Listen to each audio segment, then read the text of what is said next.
Hey everybody, welcome back to Let's Learn Together. I'm your coach Kingmaker. Today we have another Aurelion Soul game brought to us by Archer. Today he's up against Aurelion Diamond. On the screen, as always, is the matchup statistics from League PC thanks to Lolalytics. We use League PC as a model to base our foundation on how the matchup should go. Before we get started, I want to remind everyone that we run a weekly talk show with pro players called On The Sett every Wednesday at 6:30. We are live on YouTube and Twitch. You should come hang out with us. It's a great time. With that out of the way, let's jump into today's game.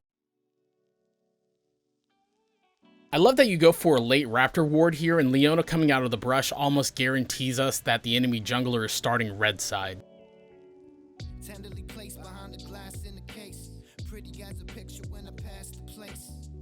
Akali takes a really long time to show up to lane, and I'm not sure why, but her energy wasn't full. It is really nice that you noticed this opportunity to get a free reset. By Aurelion shoving a huge wave into the tower, Akali cannot freeze it without losing an extreme amount of HP, so she has to let it crash into her tower, making it hard for her to last hit. As a bonus, it actually bounces the wave back in Archer's favor because Akali will be pushing as he's coming back to lane. Welcome to Wave Management 101.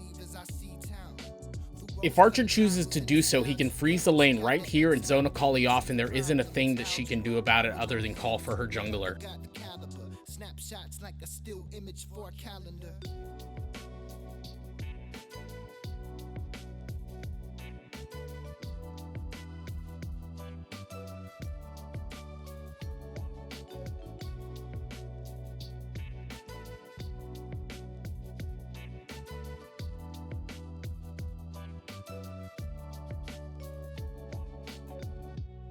The city rarely sits still, and when it does, really Holy crap, wait a second. Yeah, I need a moment. So we trade Jax's flash for Akali's flash, which is 100% worth it because Akali is already down in experience, gold, and tempo, three things an assassin needs to carry a game. Then we get a re-engagement where you're able to pick up a double kill and punish Akali even further by shoving the minions to the turret, denying more experience and gold. My prediction is that this lane is over.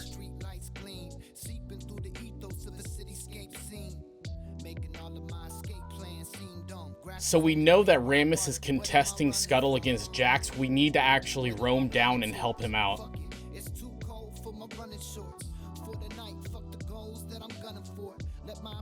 Nice job utilizing your ult. I was so confused. I had no idea where Leona came from.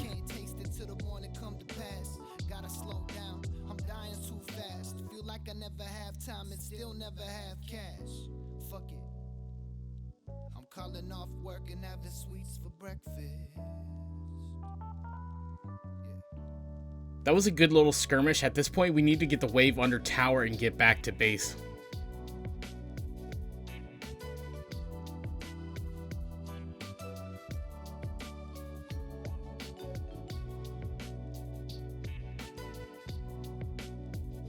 One thing Aurelion has trouble with is dealing with mobile champions that can gap close and negate his zone of control from his stars. You have to be ready to ult them away if they pressure you too hard.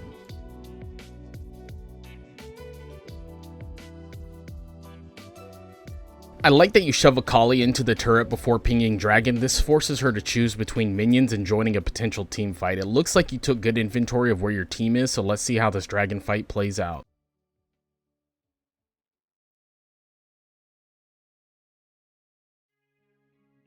I think you're thinking what I'm thinking. If we let them start dragging and then we come in with a fairly large S1, then we hit a massive stun to start the team fight. I personally would have pinged that I'm going in and then gone in with a large star over the wall using your third skill and hit them at dragon.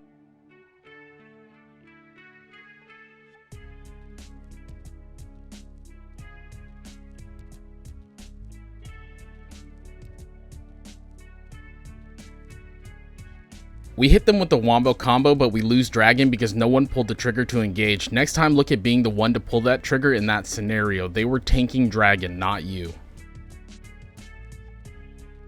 I would take this as an opportunity to reset because Akali's going to come back to lane and push the lane towards us. This way we get a chance to get a free recall in. Stasis against assassins is one of the most valuable items you can have. Speaking of value, if you're getting value from this video, why not provide some value back by hitting the like and subscribe button? If you have a friend that plays Aurelion Soul and you think this would help, send it their way. Also, thank you to everyone who continues to watch these videos and give feedback and support. It really means a lot to me, and it's nice being able to see a community grow with me as I grow through this journey of trying to get better at providing content for you guys.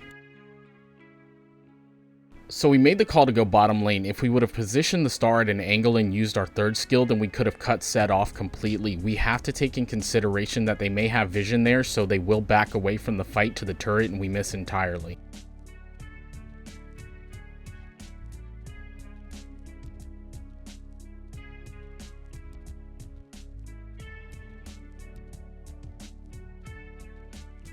Let Ezreal have the farm. You need to go back to base immediately because of the Rift Herald being up.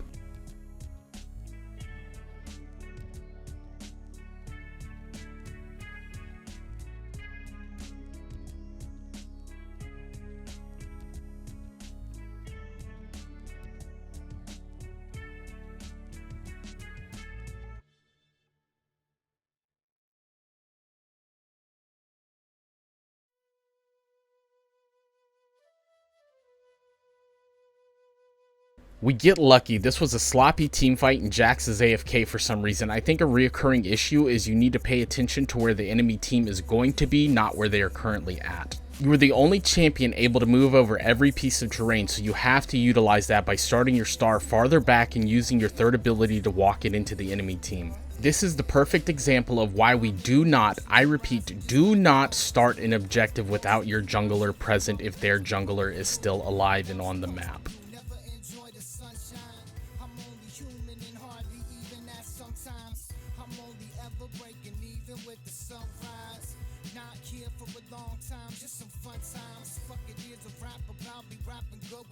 Let's take a look at this map.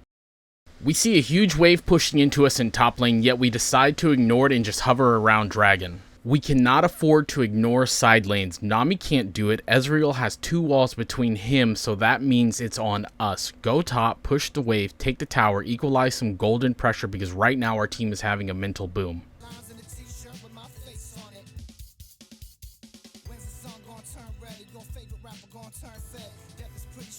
Delete, I suggest.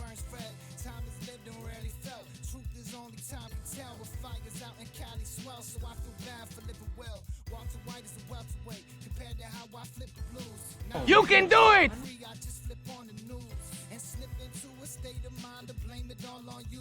We don't want to go back right now. We need to push this wave into tower or else it's going to end up pushing back against us.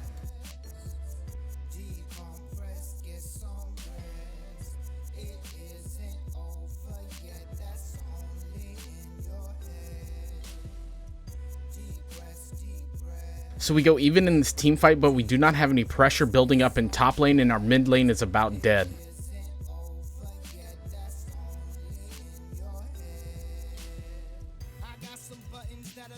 That stasis was clutch. Nice job.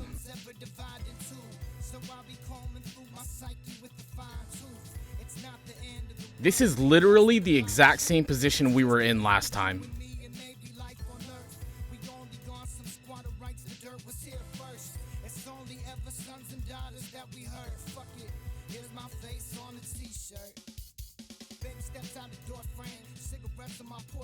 This is the moment you need to exit this fight.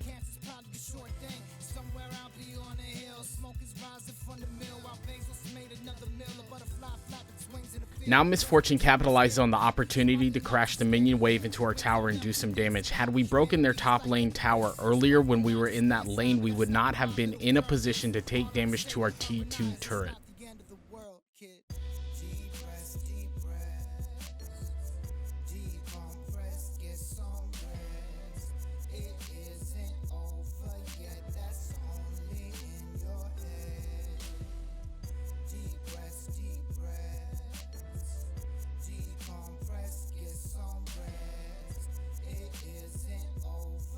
Nice, clean up Sett and go Baron immediately.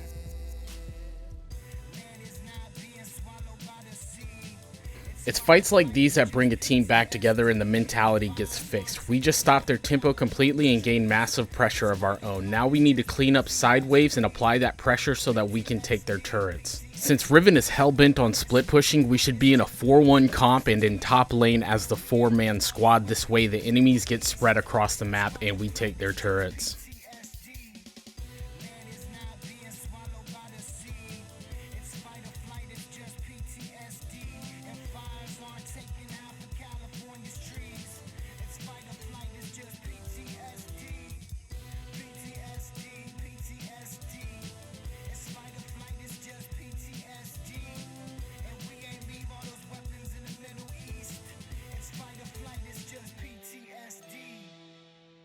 This is the 4-1 split exactly. I wanted to see this way we distract the enemy team and force them to choose where they're going to go.